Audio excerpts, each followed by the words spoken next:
Hello. This past week wasn't filled with anything huge or dramatic. There weren't any big milestones or life-changing moments. But I sat down with my journal each day, and as I began writing, I began to notice that God's been teaching me things all week long. And it's not, there haven't been any like miracles or extraordinary experiences, but there's been quiet moments, lessons at church, my own thoughts, things that I have learned.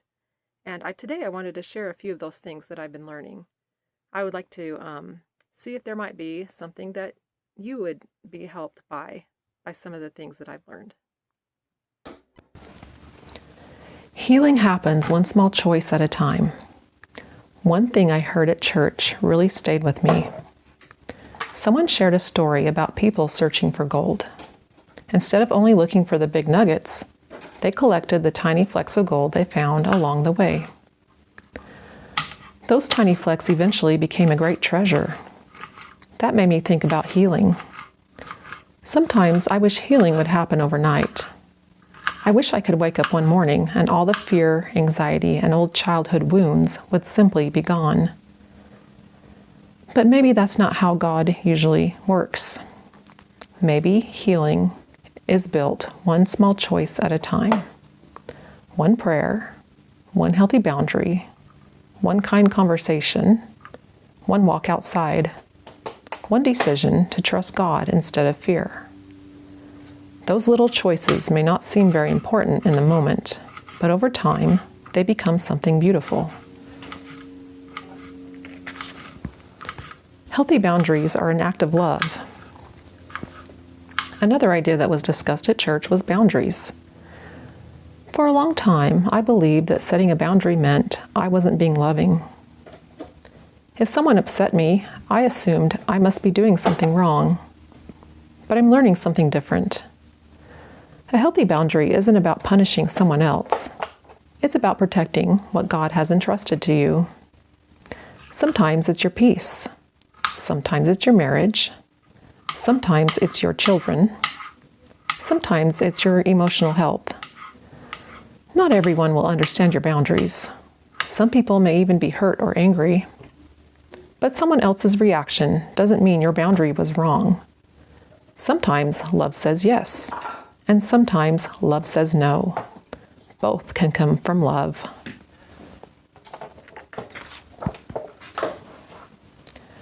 We all chase something. This week, I found myself thinking about dopamine. It made me ask myself a simple question. What am I running toward when life feels hard? Sometimes it's tempting to reach for things that make us feel better for just a few minutes. But I've noticed that the things bringing the deepest joy are usually the things that take effort. Making a YouTube video, going for a walk, exercising, creating something, serving someone, having an honest conversation. Those things aren't always easy, but afterward, I don't just feel entertained. I feel peaceful. And I think there's a big difference. Fear gets quieter every time we choose courage. This week I posted 2 YouTube videos. One of them was especially hard because I shared a painful memory from my childhood. Before I clicked publish, my mind was full of questions. What if people judge me? What if family members see it? What if people misunderstand me? But eventually, I reminded myself, I'm simply telling my story. Not everyone will understand it, and that's okay. I've noticed something interesting. Fear doesn't disappear before we act. It usually gets quieter after we act. Every time we choose courage, fear loses a little more of its power. Positivity creates safety. One afternoon, I was talking with my children. Nothing extraordinary happened. We were simply spending time together. But I noticed how easily everyone opened up. It reminded me how much our attitude affects the people around us. When our home feels peaceful, when kindness is the normal way we speak, people feel safer sharing what's on their hearts. That doesn't mean pretending life is perfect. It simply means choosing grace wherever we can.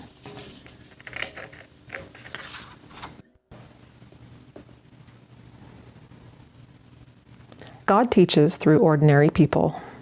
One of my favorite realizations this week is that God teaches us through other people. Sometimes it's something someone says at church. Sometimes it's a conversation with one of my children. Sometimes it's a friend who offers encouragement without even realizing how much I needed to hear it. Not every lesson comes through a dramatic miracle. Sometimes it comes through an ordinary sentence spoken at exactly the right moment. I've started thinking of those moments as little pieces of light that God scatters throughout our days, and I want to become someone who notices them.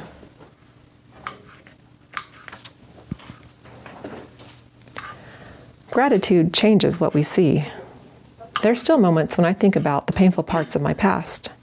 Those memories are real. But this week, I also remembered something else, that God has given me so much to be grateful for. A husband who continues to grow with me, children I deeply love, my faith, a home, the opportunity to create these videos, the chance to encourage someone I may never even meet, the gospel of Jesus Christ. When I focus only on what's missing, life feels heavy. But when I intentionally notice God's blessings, I began to see just how much light has been there all along. As I look ahead, I don't want to chase perfection. I simply want to keep growing. I want to keep choosing courage over fear, keep creating, keep speaking honestly but kindly, keep setting healthy boundaries, keep noticing the little blessings God places in ordinary days, because I think that's how He changes us. Not all at once, but one small lesson, one small choice, and one small step of faith at a time.